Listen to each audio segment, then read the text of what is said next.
Yes, good morning students. कैसे हैं आप सब?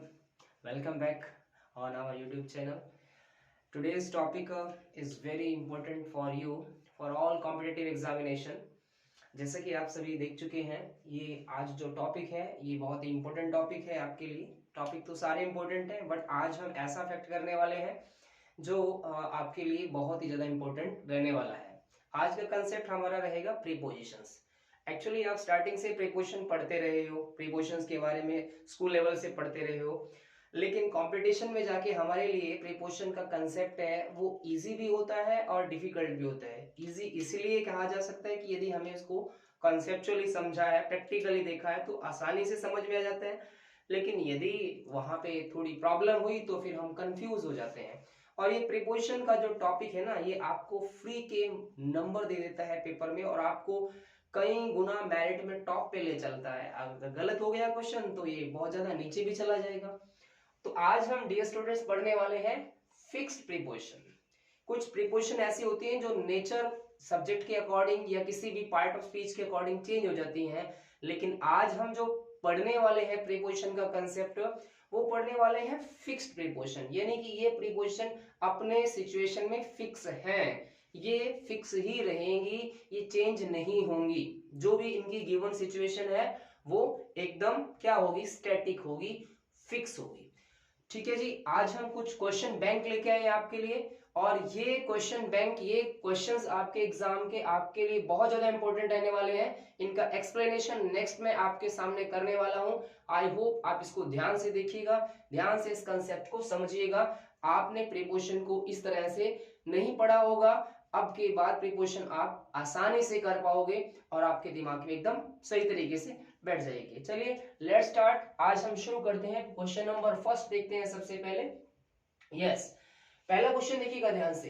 ही सिंपैथाइजेस डैश पुअर। ध्यान से देखिएगा क्योंकि क्वेश्चंस के साथ मैंने कई डबल सेंटेंस लिखे हुए हैं। आगे फिर देखिएगा, सिंपैथी से जुड़ा हुआ क्वेश्चन है, फॉन्ट से जुड़ा हुआ क्वेश्चन है, फॉन्टनेस से जुड़ा हुआ क्वेश्चन है। तो ये सारे जो क्वेश्चंस हम पढ़ने वाले हैं ना, ये क्वेश्चंस क्या हैं, पार्ट ऑफ स्पीच के अकॉर्डिंग यूज हो रहे हैं। ओके, तो देखिएगा क्या कह रहा है ये, सिंपैथाइजेस। तो हम यहाँ पे इसकी पार्ट ऑफ स्पीच पे ही जाएंगे सबसे पहले। तो ध्यान से देखिएगा, ये सब्जेक्ट हुआ हमारा और ये रहा हमारे पास क्या भाई, ये क्या है, सिंपैथाइजेस, SES लगा हुआ है। सब्जेक्ट के बाद आपका क्या कंसेप्ट होता है, या तो हेल्पिंग वर्ब होता है या मेन वर्ब होता है। अब यहाँ मेन वर्ब ही आया हुआ, हेल्पिंग वर्ब तो नहीं है, तो इट मींस ये क्या है, ये वर्ब है। ये क्या है डियर स्टूडेंट, ये वर्ब है। ही सिंपैथाइजेस डैश पुअर, यानी गरीबों के प्रति उसकी क्या है, सिंपैथी। क्या होता है, सिंपैथी होता है सहानुभूति रखना, किसी से क्या रखना, किसी से एक ऐसी फीलिंग रखना कि हमें उसके प्रति भावनात्मक रूप से उसके साथ खेद या उसके साथ सुख दुख की भावना का अभाव ना होना, नहीं बल्कि भाव होना कहलाता है। कि हमें उससे क्या है, सहानुभूति है, हमें उसके प्रति फीलिंग्स है, इमोशंस हमारे उसके प्रति भावनाएं प्रकट करते हैं। तो सिंपैथाइजेस क्या है, पुअर। जब वर्ब आएगा तो सिंपैथी के देखिए साथ क्या यूज करोगे आप, सिंपैथी के साथ क्या यूज करने वाले हैं, विद यूज करने वाले हैं। ध्यान दीजिएगा, मैं लिख देता हूं कंसेप्ट यहां पे। जब sympathy as a verb use होगा, एज ए वर्ब यूज होगा, तो एज ए वर्ब क्या यूज करेगा, एज ए वर्ब यूज करेगा विद। इसी क्वेश्चन को नेक्स्ट देखिएगा, ही हैज सिंपैथी। अब ध्यान से देखिएगा क्वेश्चन को, ही हैज सिंपैथी। अब इसका पार्ट ऑफ स्पीच क्या है, अब ये तो सब्जेक्ट है जी, ये तो सब्जेक्ट रहा। हैज क्या है, मेन वर्ब है।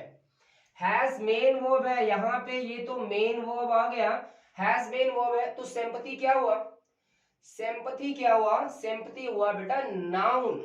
इसका पार्ट ऑफ स्पीच क्या है, इसका पार्ट ऑफ स्पीच हम यहां ले लेते हैं। यस, ये क्या है, ये है नाउन। इसका नेचर, इसका पार्ट ऑफ स्पीच क्या है, नाउन। ही हैज सिंपैथी यानी उसको है, सहानुभूति है। अब यहाँ एक क्वेश्चन मैं आपको और ध्यान करवा दूं। एक जो हमारे पास वर्ड आ रहा है सिंपैथी, इसी का एक और वर्ड आता है एम्पैथी। EM से, वो EM से शुरू हो जाएगा, EM। देखिएगा ये सिंपैथी है, वो EM से शुरू होगा, एम्पैथी से। एम्पैथी सहानुभूति होता है, ये सिंपैथी सहानुभूति हुआ और एम्पैथी क्या हुआ, समानुभूति।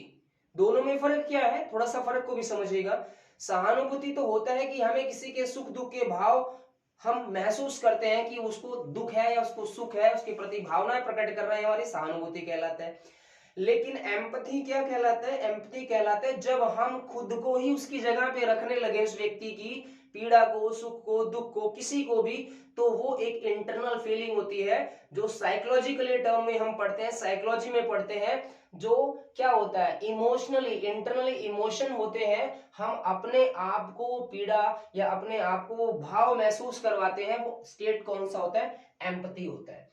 तो यहाँ पे ये नाउन है, ही हैज सिंपैथी, है तो पुअर के लिए रिगार्डिंग है, तो यहाँ पे नाउन है। जब नाउन आएगा तो ये ध्यान रखना प्यारे बच्चों, जब नाउन आएगा तो नाउन के साथ आपने क्या यूज करना है, for. He has sympathy for, तो यहाँ पे मैं लिख दूं कि जब नाउन आएगा, ध्यान दीजिएगा, जब नाउन आएगा, सिंपैथी का पार्ट नाउन है, यहाँ पे नाउन आया हुआ है, तो नाउन के जब आने पे आप कौन सा प्रीपोजिशन यूज करोगे, फॉर यूज करोगे। कौन सा प्रीपोजिशन यूज करोगे, फॉर यूज करोगे। ओके क्लियर, चलते हैं नेक्स्ट क्वेश्चन पे। She is fond dash books. ध्यान से देखिएगा क्वेश्चंस को, पेपर में आपके लिए सबसे इंपॉर्टेंट टॉपिक है ये, सबसे इजी टॉपिक है समझना, बस जरूरत है इसको किस ढंग से हम समझ रहे हैं। फॉन्ड क्या होता है, फाउंड नहीं कह रहा हूं मैं, फॉन्ड कह रहा हूं। फॉन्ड क्या होता है, किसी चीज का चाव होना। चाव होना मतलब किसी चीज के प्रति इंटरेस्ट होना, कि मुझे इस चीज का चाव है, खेलने का चाव है, खाने पीने का चाव है, किसी भी चीज का चाव है, तो चाव होना फॉन्ड। किसका चाव है भाई, इसको चाव है, इसको किसका चाव है, पुस्तकों का, बुक्स का, पढ़ने का।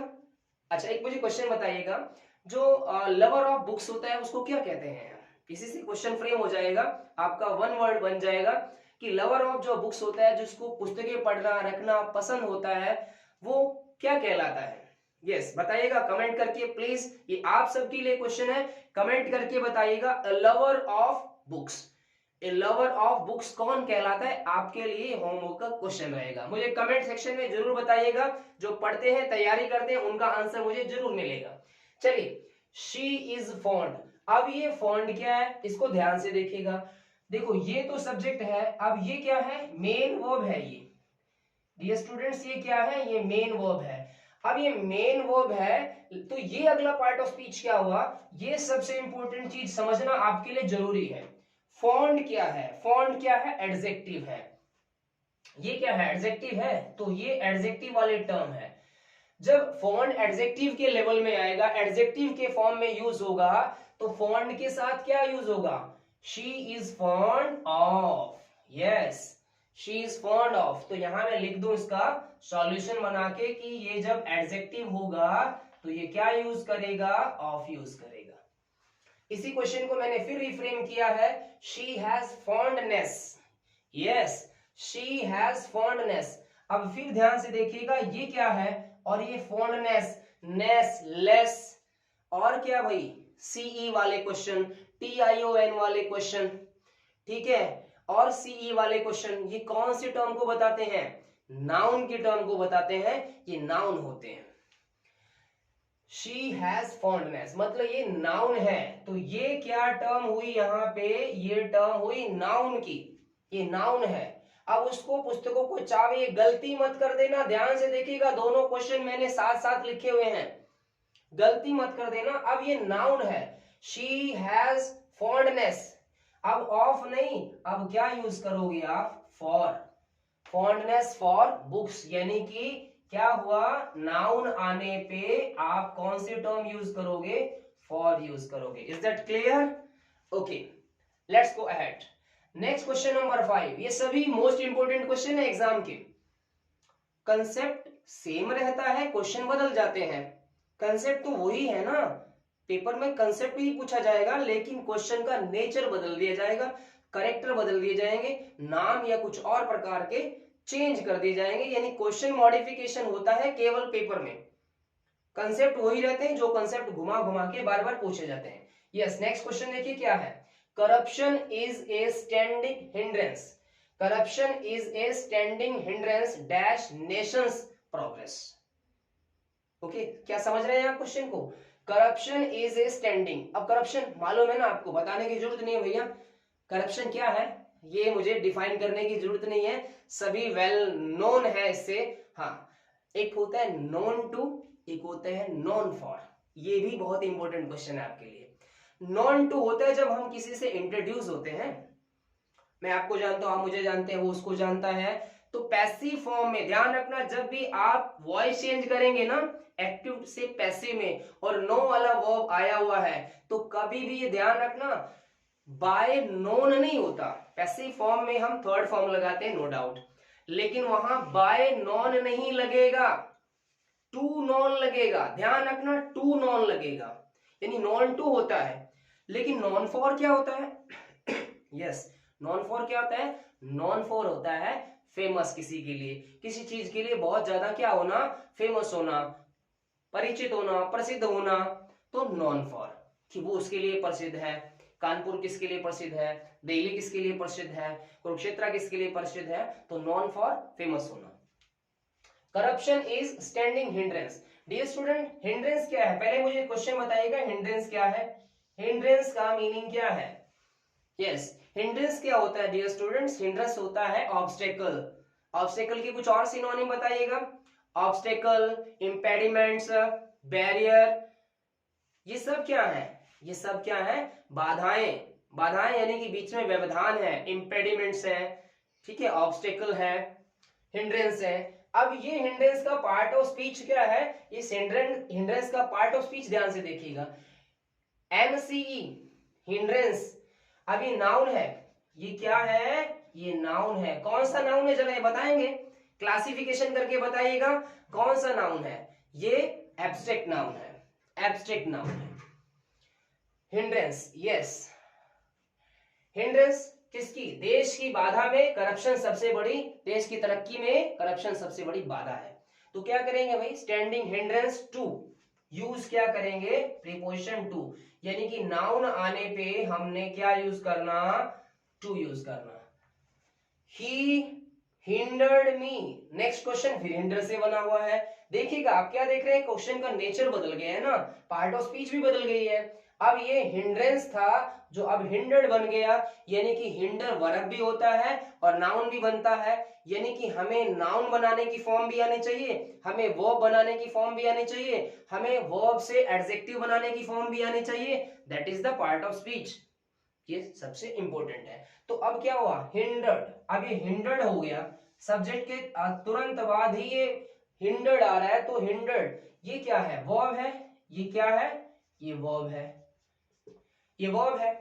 अब वर्ब है हिंडर्ड मी, वो मुझे बाधित करता है, व्यवधानित करता है, मुझे रोकता है, क्या करता है? प्रिवेंट करता है, मुझे स्टॉप करता है, मुझे प्रोहिबिट करता है। एक और वर्ड लिख दूं मैं इसका, प्रोहिबिट, प्रोहिबिट करना, मना करना, स्टॉप करना, ये वर्ड सिनोनिम याद रखा करो। हिंडर्ड, जब वर्ब आ जाए डियर स्टूडेंट, तो वर्ब के आने पे आप क्या करोगे? Hindered from, he hindered me from doing the work, काम करने से मुझे रोका उसने, वो काम करने से मुझे रोकता है। तो देखिएगा जब वर्ब आएगा तो आप क्या यूज करोगे? फ्रॉम यूज करोगे। ओके जी, आई होप समझ आ रही है बात। Okay, let's go ahead. Reena is good, yes, Reena is good. आगे क्या लिखा हुआ है? रीडिंग, थोड़ा सा मिट गया, मैं लिख देता हूं, ये क्या है? Reading. Yes, Reena is good. अब ध्यान दीजिएगा, इज मेन वर्ब है, इज क्या है? मेन वर्ब है। पार्ट ऑफ स्पीच सॉल्व करते हुए चलेंगे तो सारा पेपर सॉल्व हो जाएगा आपका। रीना इज मेन वर्ब है। अब मेन वर्ब के बाद ये गुड क्या है? बताने की जरूरत नहीं है, एडजेक्टिव है डियर स्टूडेंट, एडजेक्टिव। अच्छा होना, बुरा होना, देखो अब ये अच्छा होना, वो किसी चीज में अच्छा है, बुरा है, तो यहाँ पे गुड एट, गुड एट होता है, गुड एट।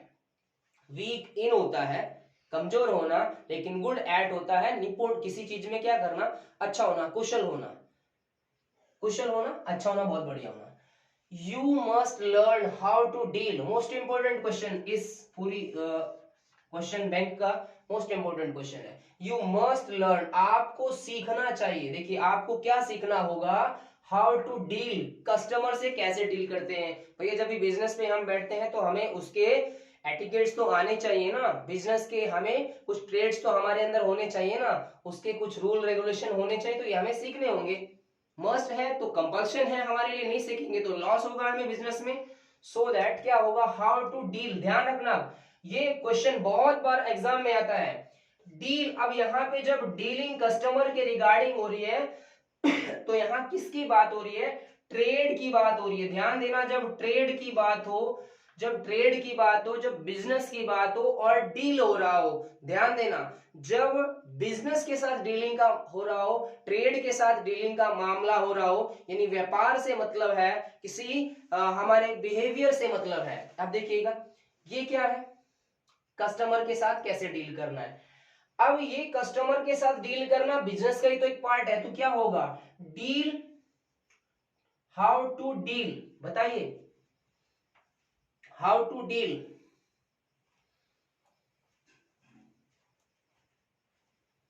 हाँ बताइएगा, शाबाश। अगला क्वेश्चन देखिएगा, तब तक सोचिएगा, बताइएगा इस क्वेश्चन को। मैं इसके बाद लेता हूं, माई फ्रेंड डील्स, फिर क्वेश्चन आ गया, my friend deals.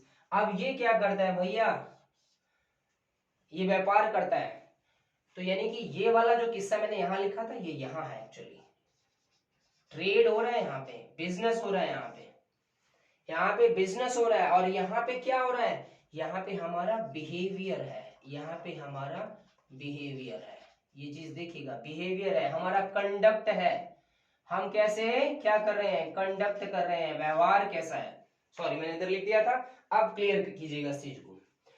My friend deals किसका, वही क्लोज का। जब जब बिजनेस की बात हो, जब ट्रेड की बात हो, जब इंपोर्ट एक्सपोर्ट की बात हो और डील हो रहा हो, तो ध्यान रखना, हमेशा आपने सभी शॉप्स के ऊपर लिखा होगा ना, देखा होगा deals in, deals in, deals in लिखा होता है। तो डील्स इन व्यापार करना, किसका व्यापार करता है मेरा मित्र, कपड़ों का। लेकिन यहाँ भैया यहाँ क्या हो रहा है, बिहेवियर है ना, कंडक्ट है यहाँ, तो क्या करेंगे हम, डील विद। ध्यान रखना, डील विद क्या होता है, आप किससे कैसा व्यवहार करते हो। ही इज, हाँ जी, cured, he is cured dash illness after long treatment, एक लंबे इलाज के बाद वो ठीक हो गया, रोग से, बीमारी से क्या हो गया, ठीक हो गया। ही इज क्यूर्ड, देखिएगा अब पार्ट ऑफ स्पीच क्या है, मेन वर्ब, ये क्यूर्ड। अब यहाँ पे ये हेल्पिंग वर्ब है, ये हेल्पिंग वर्ब है, तो ये मेन वर्ब थर्ड है, यानी कि ये वर्ब है। अब ही इज क्यूर्ड इलनेस, और आगे फिर क्वेश्चन आया है, आगे फिर क्वेश्चन है, तो he is cured, there is no cure dash AIDS yet, AIDS का अभी तक कोई इलाज नहीं। दोनों क्वेश्चन को ध्यान से देखिएगा, ही इज क्यूर्ड, क्यूर्ड जब वर्ब होगा तो क्या यूज करेगा, ऑफ। फिक्स प्रीपोजिशन क्या होगी, ऑफ होगी प्यारे बच्चों, ऑफ। ठीक हो चुका है, क्यूर्ड ऑफ इलनेस, देखिए किससे भी ठीक हो गया, बीमारी से ठीक हो गया, इलनेस से ठीक हो गया, रोग से ठीक हो गया। देयर इज नो क्यूर, अब ये क्या समझे हम, एड्स का अभी तक कोई इलाज नहीं है, तो ये क्या है, ये दोनों पार्ट और स्पीच यदि समझ में आ गए तो क्वेश्चन ही समझ में आ जाएगा। अब देखो ये क्या है, ये है एडजेक्टिव, ये है एडजेक्टिव, और एडजेक्टिव के बाद तुरंत क्या होगा, एडजेक्टिव तो नहीं होगा ना, नाउन होगा। आर्टिकल का कंसेप्ट याद है ना, एडजेक्टिव अगर पहले लगा है तो बाद में नाउन ही होगा ना वहां पे, तो ये क्या है, noun. There is no cure for, किसके लिए, जब क्या है भाई, नाउन आएगा, तो नाउन आने पे आपको क्या यूज करना है, आपको फॉर यूज करना है, वर्ब आने पे आपको ऑफ यूज करना है। You will have to atone, yes देखिएगा, विल हैव टू ये एक कंसेप्ट है कि आपको कोई भी चीज है ना वो क्या करनी है, कंपल्शन है आपके लिए, मतलब आपको वो चीज चाहे किसी चीज के रूप में भुगतनी हो, किसी चीज के रूप में स्वीकार करनी हो, तो ये आपको लेनी ही है, देनी ही है, जो भी किस कंसेप्ट को बताता है, कंपल्सन को बताता है। देखिएगा जब भी ये कंसेप्ट यूज हो रहा है ना, विल हैव टू यहाँ पे यूज हो रहा है, या क्या यूज हो रहा है, देखिएगा हैज टू यूज हो रहा है, या हैव टू यूज हो रहा है, हैव टू यूज हो रहा है, ओके, या हैड टू यूज हो जाए, क्या यूज हो जाए, हैड टू यूज हो जाए, या विल हैव जो अभी लगा है ना यहाँ पे, विल हैव टू यूज हो जाए, विल हैव टू यूज हो जाए। तो डियर स्टूडेंट ये किसके इक्वल होते हैं, ये होते हैं इसके, मस्ट के बराबर होते हैं, कंपल्सन होता है। क्या होगा भाई, एटॉन, एटॉन होता है क्या भाई, किसी चीज के लिए क्या करना, आपको उस चीज का परिणाम भुगतना होगा, उस चीज का परिणाम भुगतना होगा, एटॉन, जिसको हम क्या कहते हैं, make up for, make up for, ये एक फ्रेजल वर्ब है, make up for, compensate, compensate, compensate करना उस चीज के लिए, मतलब आपको वो चीज, उस चीज का भुगतान करना होगा, उस चीज को भुगतना होगा। तो क्या करेगा भाई, हैव टू अटोन फॉर, क्या यूज करेगा, for, you will have to atone for, किसके लिए भाई, atone for your misdeeds. Yes, चलिए आगे नेक्स्ट क्वेश्चन देखिएगा, he is disgrace. Student disgrace क्या होता है, डिसग्रेस होता है स्टिग्मा, कलंक होना, मतलब एक तरह से किसी चीज के लिए क्या होना भाई, कहते हैं ना कि तुम तो कलंक हो किसी सोसाइटी के लिए, तुम तो किसी परिवार के लिए कलंक हो, इंसल्ट होना, ब्लर होना, तो इंसल्टेड है यहाँ पे, ही इज ए डिसग्रेस, किसके लिए भाई, क्या यूज करोगे, to his family, he is disgrace dash his family, तो क्या प्रीपोजिशन आई, डिसग्रेस क्या है, एडजेक्टिव हुआ ना यहाँ पे, देखो देखो यहाँ पे लगाया हमने, यहाँ पे इसको नाउन बन गया ना, नाउन के साथ, सॉरी नाउन है तो नाउन के साथ ये ए लगा हुआ है, ये डिसग्रेस किसके लिए है भाई, टू हिज फैमिली के साथ। यस, लास्ट क्वेश्चन देखिएगा आज की क्लास का, वी आर ऑल इंडिग्नेंट, ये इंडिग्नेंट क्या होता है, इंडिग्नेंट होता है एंग्री, ये क्या होता है भाई, एंग्री, एंग्री होना, गुस्सा होना, किससे, इनजस्टिस डन, जो हुआ है किसके, इसके ऊपर जो अन्याय हुआ है मैं उससे गुस्सा हूं। अब यहाँ पे दो कंसेप्ट याद रखना आप, जब तो हम किसी पर्सन से हो, ध्यान देना, जब किसी पर्सन से हम गुस्सा हो, इंडिग्नेंट हो, एंग्री हो, तो पर्सन से गुस्सा होने पे हमें कौन सी प्रीपोजिशन यूज करनी है, विद यूज करनी है। लेकिन यदि हम क्या, किसी मैटर पे, यदि किसी मैटर पे बात है, ये तो पर्सन की विद होगी ना, यदि यहाँ किसी मैटर की बात हो रही है, किसी भी मैटर की बात हो रही है, इशू की बात हो रही है, किसी भी इशू की बात हो रही है, तो क्या होगा, एट होगा, चीज पे, किसी कंसेप्ट पे या किसी व्यवहार पे, किसी इस फॉर्म पे जब हम यूज करेंगे तो एट यूज करेंगे और पर्सन के साथ विद यूज करेंगे। ओके जी, आई होप कि आपके लिए बहुत ही यूजफुल रहा होगा ये आज का लेक्चर।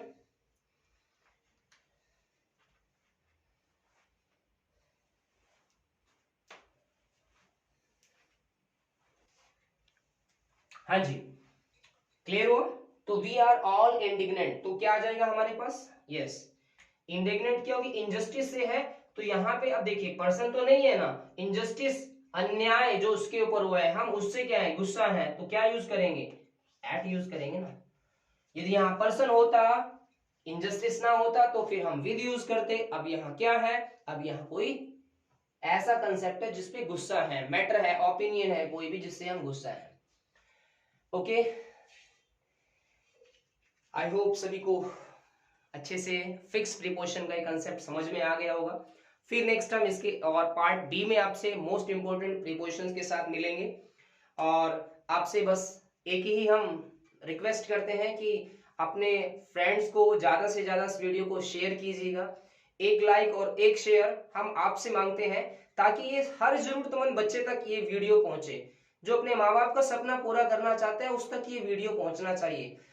वो कहीं जा नहीं सकता, कोचिंग क्लासेस ले नहीं सकता, इसीलिए फ्री ऑफ कॉस्ट हम इस शिक्षा का जो प्रसार है वो आप सब जरूरतमंदों तक कर रहे हैं, और इसी कोशिश में आप अपने फ्रेंड्स को इस वीडियो को जमकर शेयर कीजिएगा, ताकि हम किसी का भला करें तो हमारा भी भला हो और हमारी सफलता हमारे और नजदीक आ जाए और हम अपने माँ बाप का सपना पूरा कर पाए।